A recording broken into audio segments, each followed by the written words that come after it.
All right, welcome everyone. We're Semblance of Sanity. I'm Caleb. I'm Jacob. And we're here for ReZero, Season 2, Episode 2. All right, first episode, we got ourselves a strong good start. Premise, yeah. Rem.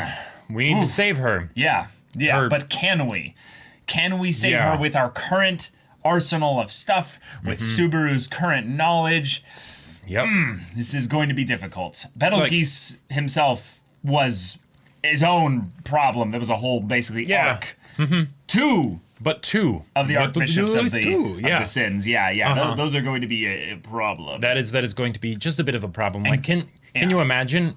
Now, of course, because of Rem's state, it wouldn't happen like this. But if it did, it's where all the dreams happen. Yeah. Right. Exactly. Yep. If Rem woke up and she was like, "Who are you? Subaru?" Like Barasu, more like it. Yeah. But yeah, so here we are, and Subaru's handling it as best he can, and Amelia's there and helping him out, but okay. Yeah, his save point is also quite problematic, just in general. It is one he hasn't had a save point like this before. Yeah. All the save points, I would say, up until this point have been such that they're not really a problem, in that he doesn't need to try and basically adjust the save point or feel like he's gone too far to where the save point ended up locking in things that he's like, wait, no, shit, I can't do anything about that. And it was always the perfect place to be in at the beginning, right? So that it's this is that nice respite bit or whatever, and then now let's get into the problem, as opposed to no, you're in the thick of it. You're in the thick of it right now. Have fun. Yeah, dying won't solve everything here. So, y'all, without further ado, let's get into this. Oh, gotcha. 2 months! 2 months! That's a lot of arcs. That's another save point, probably. Sure.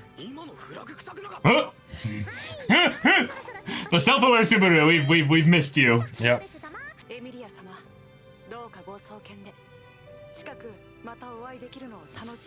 Of all the candidates, Krush is kind of the one you kind of give that stereotypical feel that she would be like the one the that natural would win. ruler to win. Yeah, but she definitely is the coolest. Yeah, she has a great voice for it as well.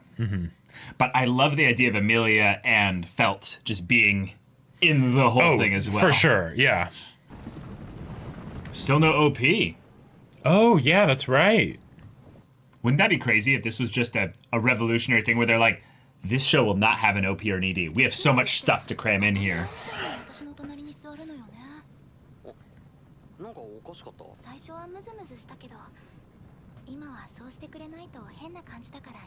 Wow.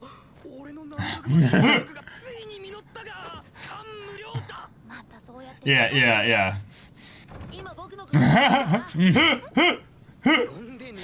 Maybe a bit close, but no.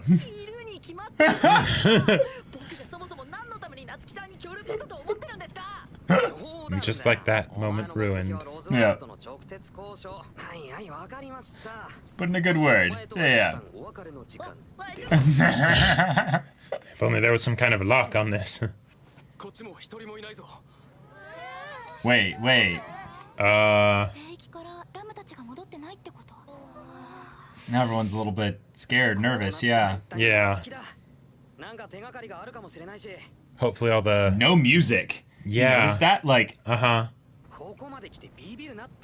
Let's hope the defensive glyphs aren't active. Yeah, and the way the mansion is framed to be so large, as if it's like... And the red light, almost like it's blood or something.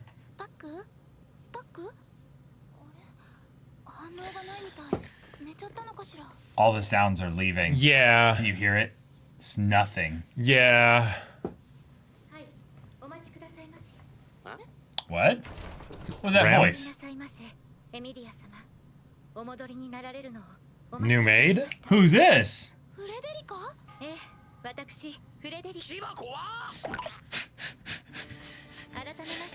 Okay. Yellow seems a little sus, but I'm willing to not judge on appearance here. Let's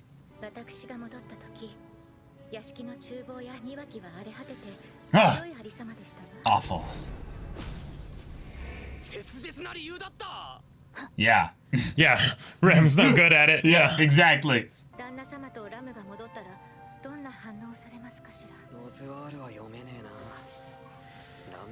Yeah.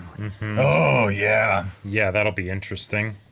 Because how much will Ram also be different? Sure. Because all she did for Ram, you know?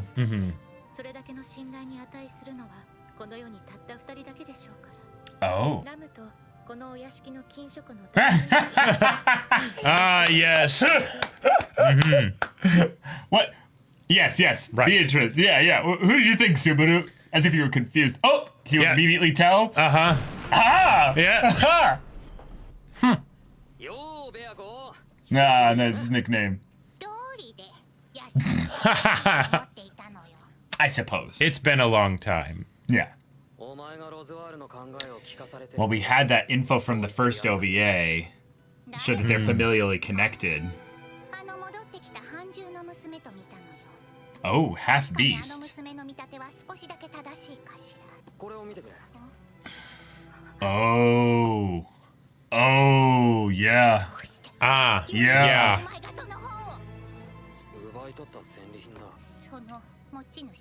Wow, that He's voice dead. acting. Yeah.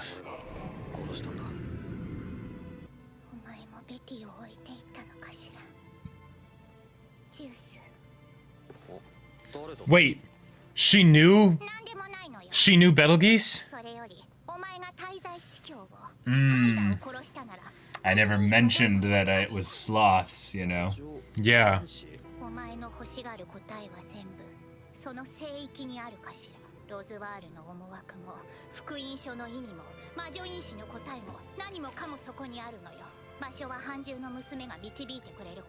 Really? Okay. Yeah, this is getting really serious here. Whoa. Oh shit.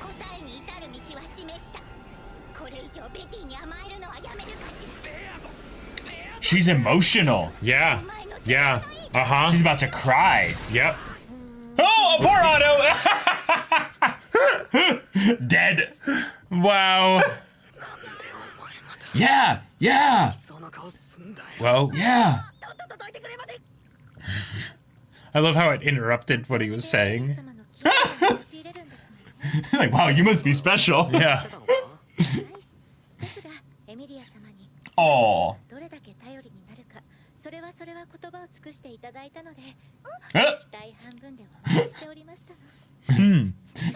Amelia's like, hey, I told you that in confidence.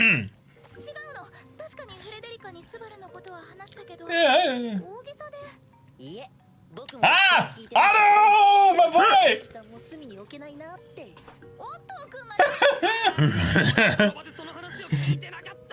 You were in the Beatrice route at the moment. Yeah. Exactly. Yeah, go back. Yeah. Change the subject. Right. Ah, a dead end. Thank you. That would be bad. No, not at all. Beatrice!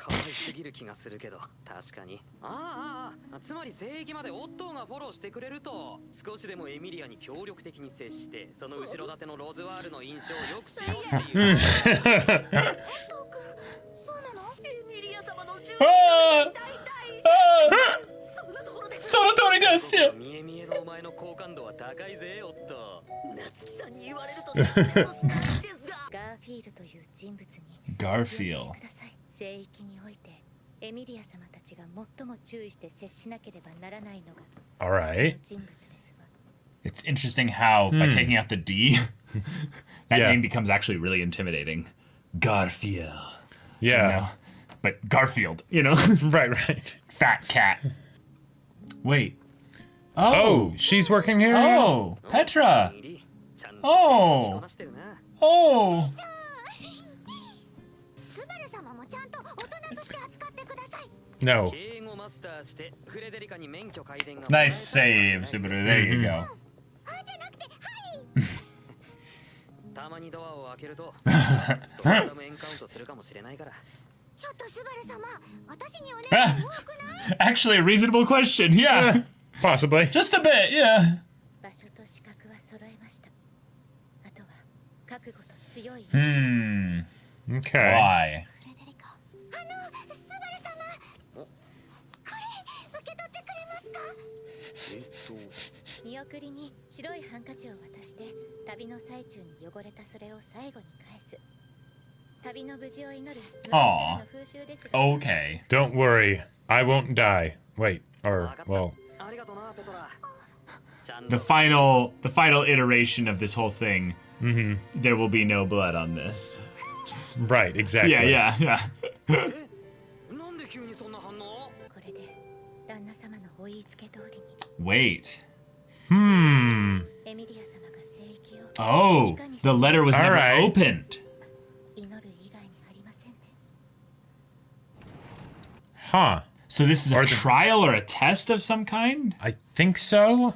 聖域はそこで特殊な結界に守られていますの。部外者の存在を遠ざけ、道を誤らせる。 Gotcha. 迷い森の通 So 信。 you just end Okay. up, turning around and... But Otto will never get lost. No. エミリアタン。 Yeah. 緊張してたりする。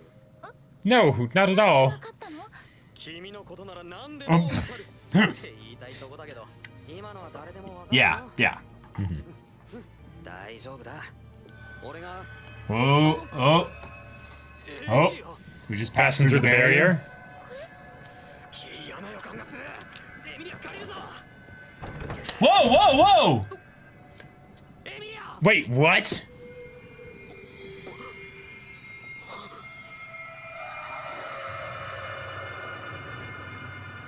どこだよ。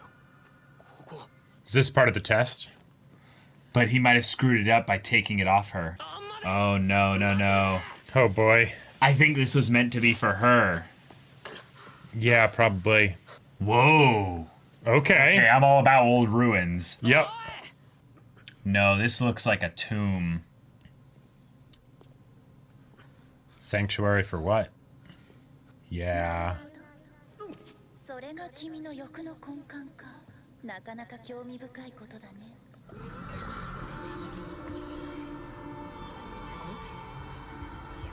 Oh, the this part is- from the trailer. Yeah. The part from the trailer. Oh. 驚かせてしまったかな。 Oh, shit. All right. Oh, let's go. Yes. と話すのは随分久しぶり。 Whoa. つい気持ちが流行ってしまったよ。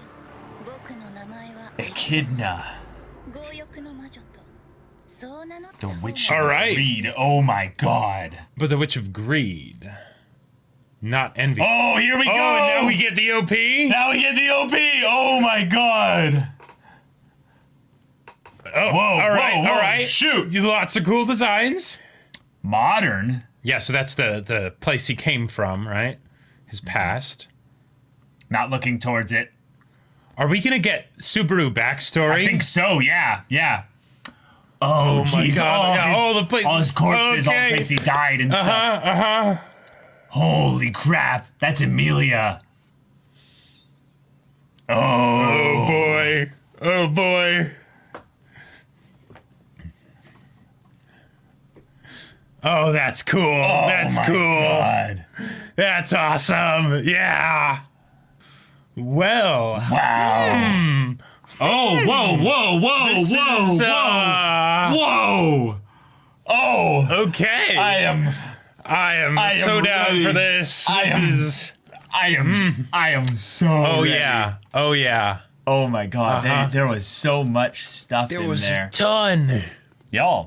This felt like the second half of a premiere double episode feature. Like, Yeah, where it's it like, did. You get the OP now at the end, Right, We also get the kind of the big reveal as to what is kind of the main goal of the earlier parts of the story. Right. But then also by having this kind of be like the introduction of maybe even a new archetype of character that we didn't even know was going to be a thing. Well, didn't exist. I thought they would have all been dead, yeah. Right, because the story goes or whatever that legend, Satala, the legend that Satala, the Witch of Envy, she consumed all the other witches, right? Yeah, and that's exactly. how she became as powerful and as That's why crazy she's as she such a was. big problem, yeah. Right, exactly. But now Echidna here apparently is introducing herself as Yeah. the Witch of greed, Right. which like there's now I want to get this out there so that it's at the beginning so that it's quick and done, but it said there is a part of me that wonders if this is just Satila pretending to be someone else, but I don't know why she would, but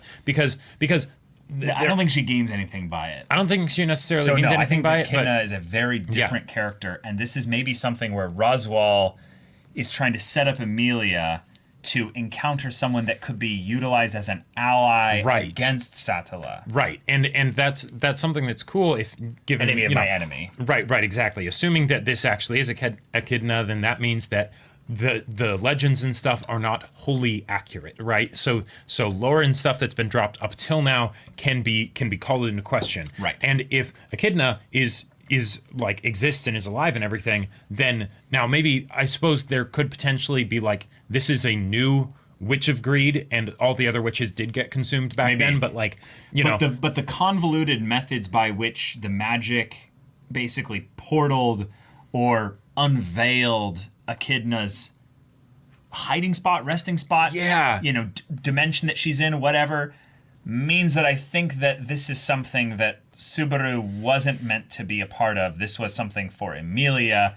Right. And Subaru being involved in this was like, hold on, this seems dangerous. All is not what it seems. I'm going to take this real quick. Right. Because it's doing some weird stuff. Like, instead of it protecting her from a spell, like the barrier, it seems to be casting a spell. Right, exactly. And he's like, whoa. Hold on, interrupt this real quick. I love that Subaru had that, like, quick thinking on his feet like that. Yeah. Even though, who knows, it might have actually been a bad thing to do. We don't know, right? We don't know, but he's not going to take the risk, so he does that. Cool. Mm-hmm. Awesome, it's and because I could totally see it being something, of the enemy of my enemy, right? Right. Of you know what?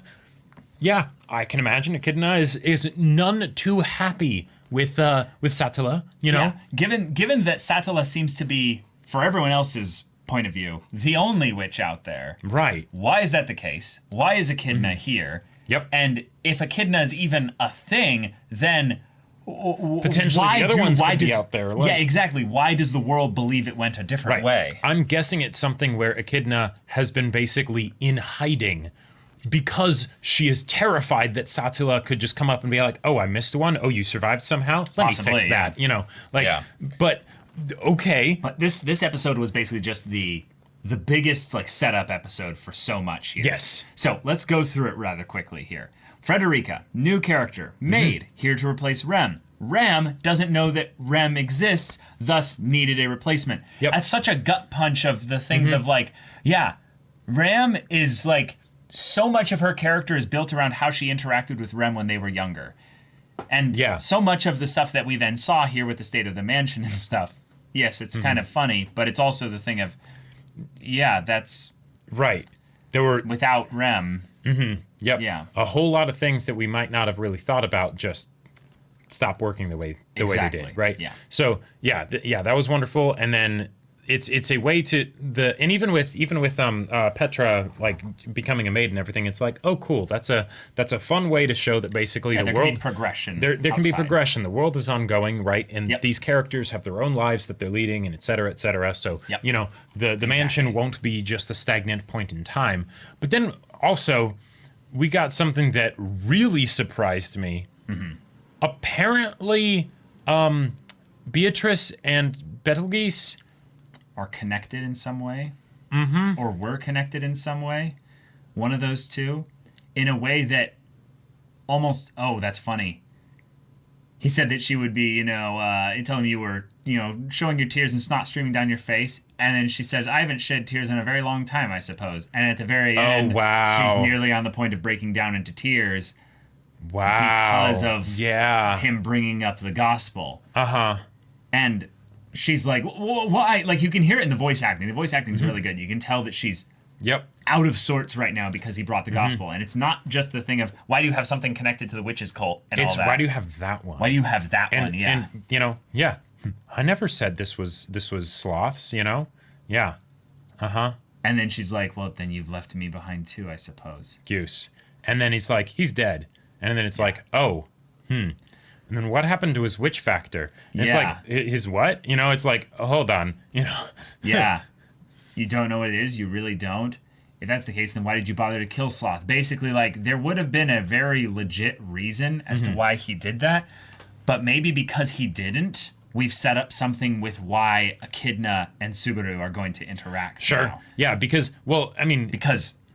Right. She can probably tell him what the whole witch factor thing is and things like that. There's a lot of good lore and concrete information that we can get from this, right? Probably, yeah. But in addition, there's the whole fact of if he has some connection to, well, yeah, there's the whole witch factor thing with Sloth, right? But given that he has a connection to Satala, the Witch of Envy, the one that apparently, supposedly, we had assumed, well, right, but you know, she does the, well, okay. No, that's the thing. His witch factor means that there could be a witch of Sloth out there. Sure. That he's actually connected to. Now that he's like killed the Betelgeuse? No. I'm meaning Betelgeuse did. Uh-huh. And every archbishop of a specific sin serves their specific witch for that sin. Right. Since, in this case, we now know Echidna, who is the witch of greed, is not necessarily consumed by Satala. That means all the witches could theoretically be in their own type of respective dimensions of hiding. And also that makes me very curious because given that we had Rem be attacked by gluttony and greed, then the fact that Subaru has now met the Witch of Greed is very curious. Now, we'll have to find out how those connected, if anything. Yes. Now, I wouldn't be too surprised if it was actually, because one of the things that given that there's multiple witches here, this throws some things into question for me. Yeah. Because Betelgeuse was obsessed with Satala. Did he ever say Satala though? I don't think he ever did. He might not have. I don't think he might ever not did. have. And that might be what the connection is. But if that's the case, he could tell that Subaru was affected by the witch at the very least. Well, yeah, right? anyone that had magic could tell that Subaru was Yeah. But if there's multiple witches, then that changes things, because we don't know which witch is affecting exactly. Subaru. Yeah. Right. Now, assuming that it still is Satala. I would assume that it is. Assuming that it's still Satala, then that makes and Betelgeuse was able to detect that, then that makes it almost seem like all of the archbishops potentially now serve Satala. Maybe they now do. Right. Maybe they don't have connection anymore to their previous witch. Maybe because of what Satala did with devouring the witches, however that ended up going. Right. Which could be a great way to bring a witch into the story, have them be a potential ally of Subaru, while still having them not completely solve all the problems. Or be someone they can entirely trust. Right, exactly. Because it's the, oh, I'm helping you now because I'm in a weakened state, maybe, or whatever, right? But if that were to change, like who knows? Yeah, maybe it's not that they need to get into this barrier. Maybe it's that Echidna has just been trapped here. You know, like who knows, right? And the fact that Roswell basically had them do this, but they never actually, Subaru and Emilia never actually saw the letter, right? And got to read it and see what exactly he told them to do. All of the people in the mansion are in on this. Yeah, and they all know. Right, to some extent, and given the fact that like high-level wizards in general, you know, they have shenanigans upon shenanigans upon shenanigans going on. You can't just completely trust them, you know. So the fact that this is all happening here, it's like, hey, this is great. I love it. The conflict, I'm very excited to see what happens with it. Right. But the way it connects to so many different things in the world and the characters and things like that, I love it. Yeah. So Beatrice basically is the primary root girl this episode after Emilia with saying, you will find all the answers at the sanctuary, which is interesting because if we go back to the first episode, this season, there's no dang mention of the sanctuary. There's nothing. I get the feeling that was something maybe from the end of season 1 or something, like maybe it's something from one of the last interactions that we had with Roswell. Because when the witch's cult was a problem, right? They had to deal with that somehow, and I believe it was something where like they just ended, like it's probably just something where we're forgetting, but that they went to the sanctuary to basically be like, okay, the mansion isn't entirely safe right now, so in order to make sure that everything's okay, we'll go to the sanctuary. It'll be great, right? Yeah, I'm still a little bit, like I have a little bit of season 1's kind of stuff like really present in my mind, but I don't remember the Sanctuary from season 1. So I could very much be forgetting. But I almost want to like go out on a limb and say that there might be something that they're just kind of accepting here a little bit. And while there's more likely the odds that there's something regarding the Sanctuary that they were initially aware of because of stuff that happened in the prior season. Oh yeah, there's definitely things they don't know, right? But they feel like they're being used and manipulated here. Right, but when they did get to the town, they were like, oh, they must be at the Sanctuary, right? Like they mentioned that, so it's not like they were aware of it outside of the manipulation that goes on. They just didn't know much about it. Right, but remember how they brought it up? So it's like, Right, no they one's haven't around here, but it's the... The others haven't returned from the Sanctuary? Oh, okay. It's like, Do you know by what- the way, Amelia, do you know where the Sanctuary is? Yeah, it feels like something where it was just like not even towards the end of season 1, but like more like the middle to like late middle of season 1, just because there were all those things that happened since then. Because ReZero, with the fact that even if in chronologically not much time has passed, Yeah, since very like, little, actually. but episode wise, a lot of time has passed because iterations and loops and things like that. Yeah. Yeah, Amelia brings up, so Ram and the others haven't returned from the Sanctuary so casually. It seemed a little bit strange that she would bring it up that way. I think it's just something where it's the assuming that the audience going into season 2 remembers Should the stuff know from this season 1. Yeah. And for the sake of expediency, not doing the thing of the Sanctuary, you remember the thing that we talked about back then, blah blah blah, let's recap you in Yeah. case you forgot, Yeah. That seems like it'll be a rather telling thing when we find out exactly what it is, though. Because then if it's something where Ram and Roswell could be, even though Right, they might have just lying a little bit about... Right, they might have sent them somewhere completely different. Yeah. Yes, exactly. Yep. I'm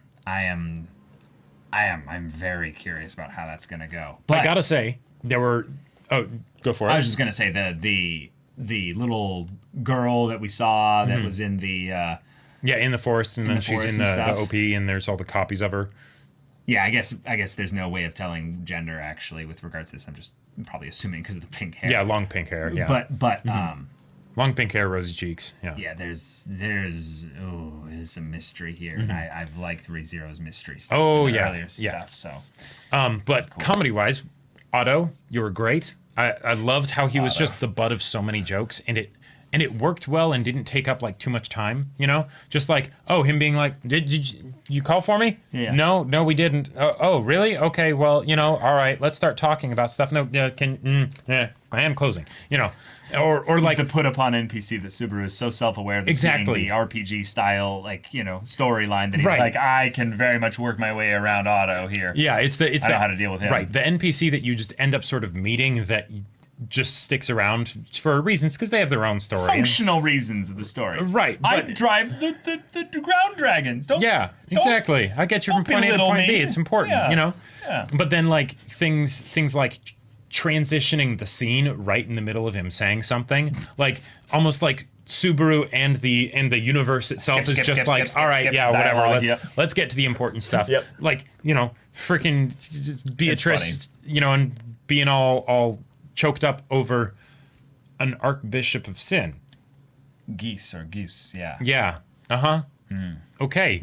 All right. Interesting. Yep. That is.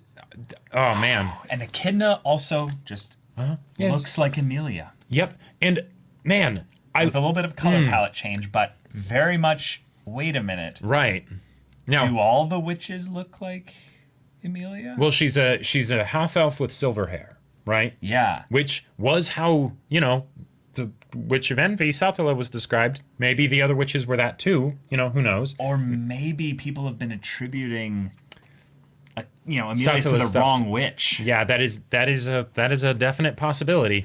Also, just with how this now, however it goes with Echidna and everything, and Satala and all that stuff. Yeah. The fact that we're going to the point from the trailer, right? Yeah.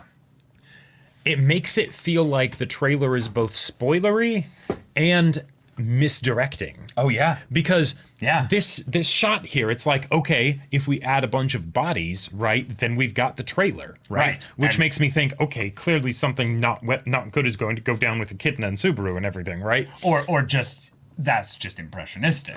Sure, yeah. That doesn't actually have to be a scene that happens in the show. Right. It totally doesn't have to be, right? Yeah. But regardless, when you see the trailer, you think this is Satala, right? But she introduces it's not. herself as Echidna, so I yeah, we wanted got to figure this bamboozled out. now. Yeah. Yeah. And that's one of my favorite things for trailers to do, where it basically gives you a general impressionistic kind of thing to hype you up for the story without actually giving away any important details, or if it does, hiding it in so much obfuscation that you don't realize it's giving you details. So Yeah. Her Yeah. lines are also quite interesting. She's like, "Oh, did I startle you? Oh, it's been a while since I spoke with anyone. My name is Echidna, or perhaps you would know me better as the Witch of Greed." Which, okay, yeah. yes, Yeah. we have no idea who you are, what you want, anything like that. I'm very much for this. Also, And then just we get the OP, which is fantastic. There are so many things I want to talk about with the OP. Yeah. But the one that I think could easily go undiscussed Mm-hmm. is the fact that at the beginning it shows Echidna with a bunch of butterflies and she just throws them all into the air. Yeah. The fact that it starts with her Yeah. makes it seem like she is incredibly important for this season, which, I mean, she's Yes. the Witch of Greed, so of course, right? Right. But also I'm going to take all these butterflies and just throw them everywhere. That makes me think butterfly effect. That makes me think like, yes, Keikaku Dori, go, fly, be free, and this is all my design. You know what it makes Maybe that's tinfoil hat, but You know what it makes me think of? Just in a weird way? Yeah. It reminds me of another anime where a butterfly basically shows up to denote that something magical is about to happen.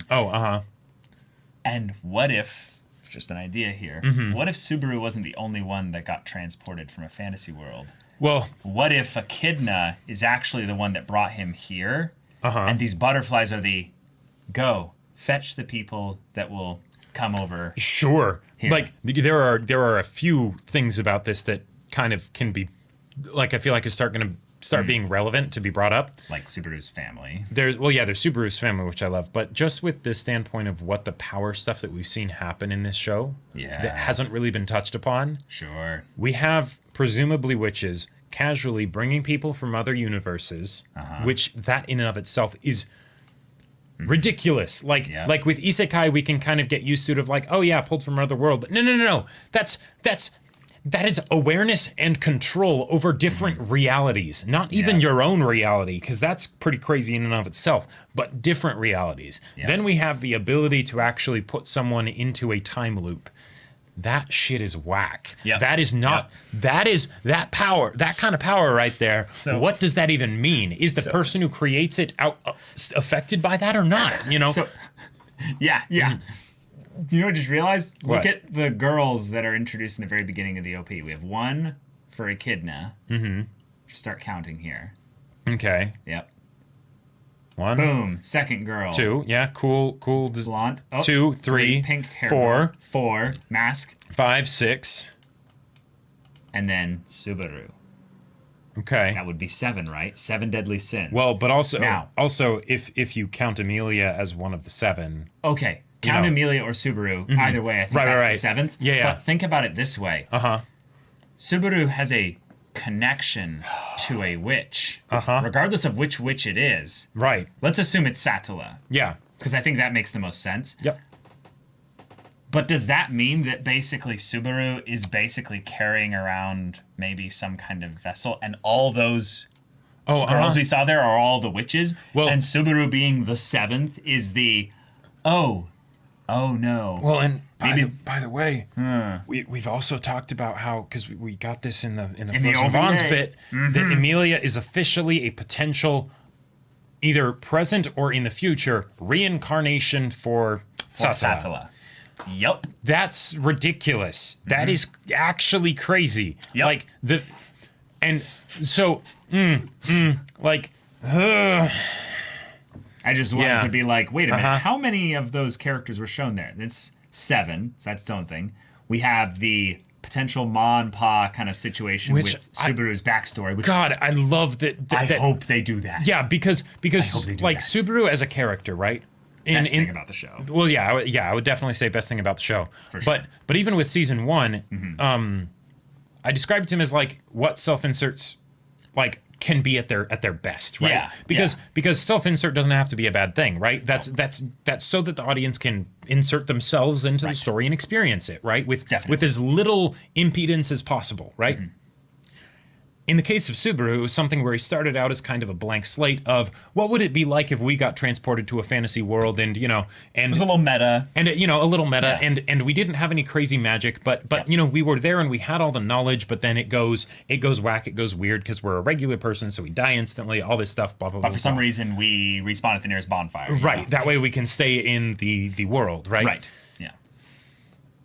And we developed Subaru in some pretty awesome ways in the first season, right? We unpacked him, pulled him back layer by layer, right? Showed how he was more than just the initial supposal of, let's say you were transported into a fantasy world. He has a specific set of flaws and strengths. Exactly. Yeah. And they're rather meta and maybe potential commentary on a lot of obsessed, waifu obsessed, Exactly, right? And it's great. It's great. And that's one of the reasons why I think having the Archbishop of Sloth be the one that is the final antagonist for the first season is fantastic. Yeah, it works really well. But going into his backstory, going into his parents and things like that, that's that's juicy. That's juicy. That makes me so excited because then it's something where it's not just him dealing with himself, right? And how he feels about himself. This is let's go back further. Let's go back to the deep stuff of like, what made you? What made me the way I am today? Who are the other people, and how do they think and feel about me, and all of that stuff, right? Like he hasn't even thought about yet of like,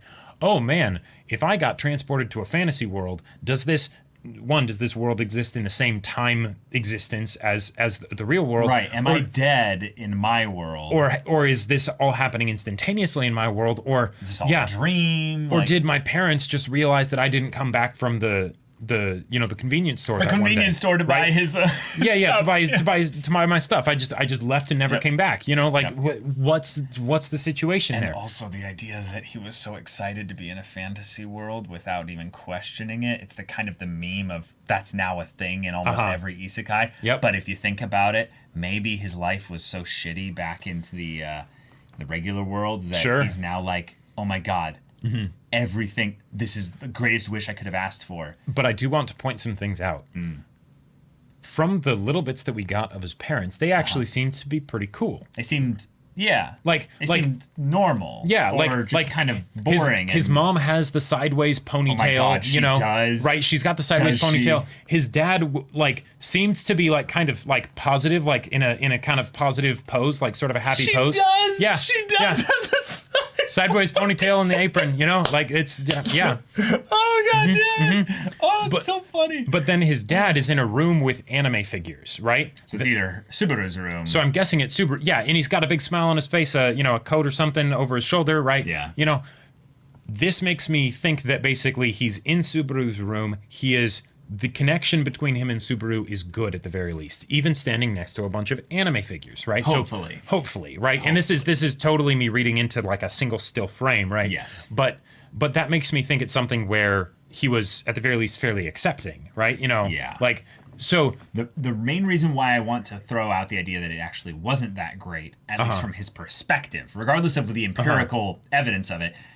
The modern world is grayed out, and he is looking away from it. And he's sad, sullen. He's downcast. Yeah, right. And that could be that he's finally realizing what he lost, or maybe it was something where his own self-esteem issues, self-hatred, whatever, right, that made him want to escape is into the games, into what ended up turning into a fantasy world and things like that. Yep. Even if he had something that was fairly good, his own perspective on it wasn't.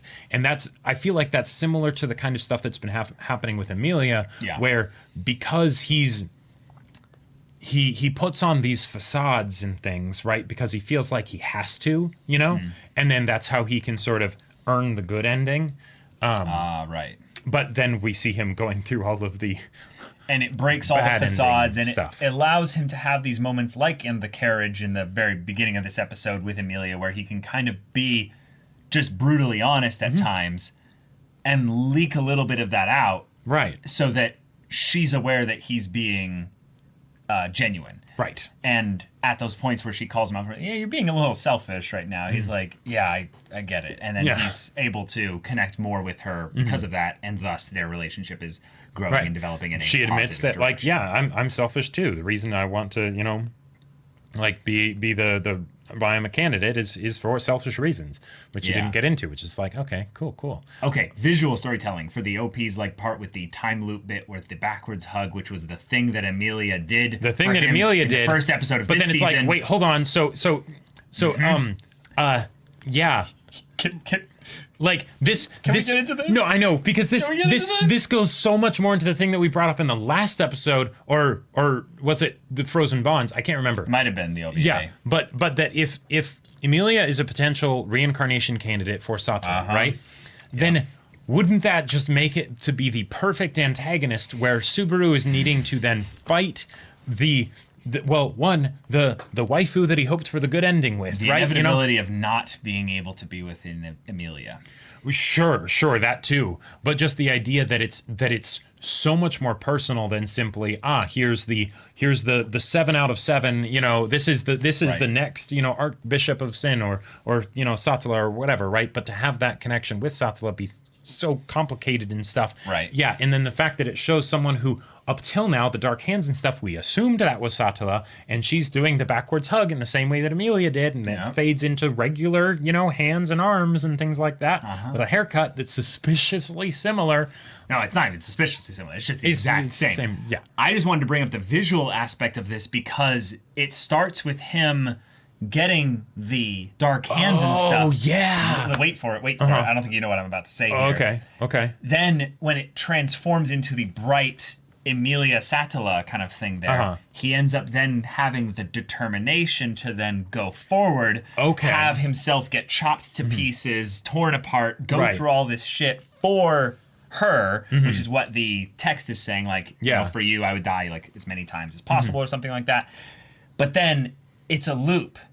He goes all the way to the point where he's then chasing the light, which is the thing that motivated him, her, to that point there. All right. I and like then it. going through that gate, that's the whole loop, the whole process there. So Emilia or Satala pushes him closer, essentially, towards Emilia or Satala, however you want to look at it. Which by the way, He just suffers the whole way through. one of the things that I was two things I'm going to bring up. I'll do the first one first, but with the whole part of Satala / maybe Amelia or whatever draping her arms around him and stuff, when the dark hand goes to grab his heart, right? That's always something that has been showcased as being incredibly painful, right? Where it's like, oh, you know. Yeah. But when we see that shot with the arms draped around him, it looks like it could be something that actually could be good. Happy even, right? Where it's him coming to terms with himself. He's you know, you can grab your heart and have, you know, because it's there, you know, because of joy or things like that, where there's an overwhelming of positive emotion, right? Sure. Yeah. And maybe that could be, you know, a direction that it goes. Also, one of the things that I was kind of wondering about with the idea of ReZero Season 2, especially after Episode 18 of Season 1, is if Amelia is the canon character, right? The end game character, right? Well, of course. Right. Yeah. I love Amelia, right? Yeah. How do you possibly make up for all of the incredible amounts of focus that Rem got in Season 1? How do you... that much, actually, episodes, though. Well, no, but for the part where she's in love with him... And that whole bit there. Well, yeah. There was a lot of emotional focus given to Rem in Season 1, and not as much to Amelia. How do you handle that, right? Well, what if there was a way to basically make it so that the main plot of the show didn't have Amelia just going along for the ride, but also had reasons for incredible amounts of emotion to be brought up surrounding the whole situation with Amelia and things like that, so that the audience is totally won over by her as a character, not just Subaru, right? Because that happened already, right? And we love Amelia as a character. So just the conflict centers around her? Yes, Is that but what you're saying? Yes, but if it centers around her in this specific way, where it can get all kinds of complicated, like it already is complicated, but it can get even crazier, then that is a way to basically, really bring the big guns for the waifu wars that is, Rem versus Emilia. Yeah, I feel like that's a meme that the show wasn't ever really intending based on how they started this season here. I think you can't get episode 18 without having it be something that's intentional. No, definitely. Definitely. But I think because there was no new content for ReZero for all that time, basically people didn't get what this season starts off with, which is Rem booted off to the side. Yep. Who's Rem? It's so blatant and abrupt that it almost feels hilarious that at least I didn't see the director's cut until really recently. Well, actually no, I saw the director's cut really recently after it came out, but then I just didn't really care as much about it because there was only a couple differences and stuff like that. But the actual kind of focus that the community got on Rem, I think, was because there was so little focus, like you were saying, in that emotional side of things with Emilia. And typically in these types of stories, you'll have basically plenty of girls put out there as options for the shipping wars, basically, and stuff, to the point where even Petra's getting in the game here, You treat me like an adult. No, sorry. No. No. But in terms of where the story is going, it's basically saying, hey, reminder, the conflict has always been about Emilia. It's always been surrounding the idea of her either getting to be a candidate, to have her, her emblem, her thing that she lost. Insignia, her insignia, thank you. And then also just what the whole thing with the witches cult and stuff is going through here. So I don't really know that it makes as much sense to have it be a thing where we need the conflict to be it already seems to be focused so entirely around Emilia that it needs to be it's going to get reminded. I don't know. Maybe I'm not communicating well. I totally get what you're saying. It's I don't think it's something where it needs to be, but that it would just be so cool if they somehow could, right? I feel like it already was, though. That's my point. Okay. So with Subaru's the reason why I think the episode 18 hit as hard as it did was that it wasn't just because Rem got a lot of good focus, but because it was also tied in parallel to Subaru's growth, right? Yeah. Subaru was brought to the absolute lowest that he could go. Yep. And then from there, Rem was with him through that descent and everything. Yes. And then in episode 18, they have that great conversation, where it takes up the whole episode, right? Yep. It's fantastic. And then he still says, "I love Emilia," right? But that was how I feel like Rem was built up to be the fan favorite, waifu and all that stuff and character and everything, because it wasn't just that she had good growth and focus and things like that, but it happened alongside Subaru. Because Subaru has already grown in that way, right? That's something that he already experienced. How do you make it so that him and Emilia can still go something like that through something like that in parallel when so much crazy stuff has already happened to Subaru? And if there's something like this, where if theoretically Emilia ends up becoming Satala or something like that, right? That is something that will mess him up on a whole new level and be all kinds of crazy, so that then there can still be that new growth that happens together. Right. I don't think that needs to happen, though, in order for Subaru and her to get closer together. No. I just don't get how that. No, it definitely doesn't need to. It definitely doesn't need to. But if it did, well, I think it is. Right. That's what this whole thing is setting up here. So, It's not like a required thing, but it's oh man, that'll be so cool if they do that. There's so much juicy stuff that they can get into with that it's the. Yeah. Right. It just feels what I'm just trying to bring up is that it's I feel like that is happening. It has happened a little bit. And it's not a question of if. It is happening. That is basically what they're doing here. It's happening so overtly that they kicked Rem out of the story to basically make it happen. Which I felt was kind of almost a thing of saying like, don't get too attached to Rem. Like Rem she was had her time in the spotlight. Rem was and it's having her great. time in the spotlight, but she is not a main character. Well, Like she's not the main. she's not the duo. focus character right now, right? So Oh, it's, sure. she might come back into the story later, and it'll be great and all that stuff. But Right. you know, now we're focusing on Amelia. Gotcha. Yeah. Yeah. I love where the show is basically taking the idea of the villains being important again to the protagonist's journey, with Emilia being that focus there. And Frozen Bonds kind of told us, hey, don't sleep on Emilia. Right. She is the main girl. Like it is And like, for a good reason. Right. To that point where I made the joke about it being the Amelia versus Rem as being a meme is kind of a thing of saying like, no, I get why people attach so much to Rem in season 1 because it was one of the best emotional character moments in the whole show as of that point. Yeah. But this kind of beginning here is basically saying, who's Rem? Knock her out of the thing there. That development happened. Right. Let's move to the main story here. Yeah.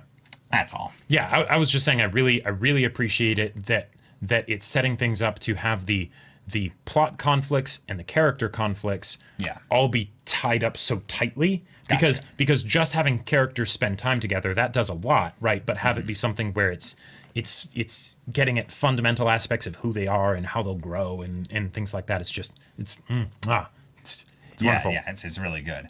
And then we immediately shunted Subaru off to a pocket dimension of some kind. Split him from Amelia, and now he's dealing with the Witch of Greed. Yeah, and he's being led here by someone who is one of the clones. One of the clones of that Right. character in the end of the OP here, who we can barely even see any details of. But I'm guessing that most of the character designs, specifically of the female characters that were introduced in the OP, are basically witches at this point. I think so. In the ensemble of witches, I mean, these are definitely witches. Like, there's no way. There's only one I could see as potentially being the pink-haired girl, and it's this one here with the green scarf. It has literally like a salmon pink colored hair, but she does not look like the one at the I'm end pretty sure there. that's a different person.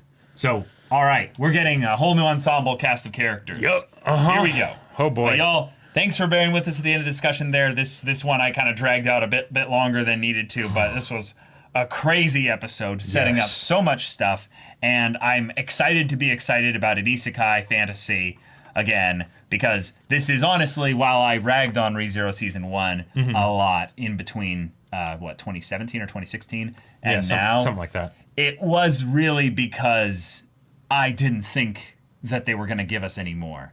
And as of what they got, it was, it's so open-ended with so many different things. And this is basically like, oh, no, we're honing things in. We're going on a linear path. I mean, no whales here. Yeah. No whales here. Yeah, exactly. So I'm hyped. Yeah, me I'm too. Really hyped. Me so, too.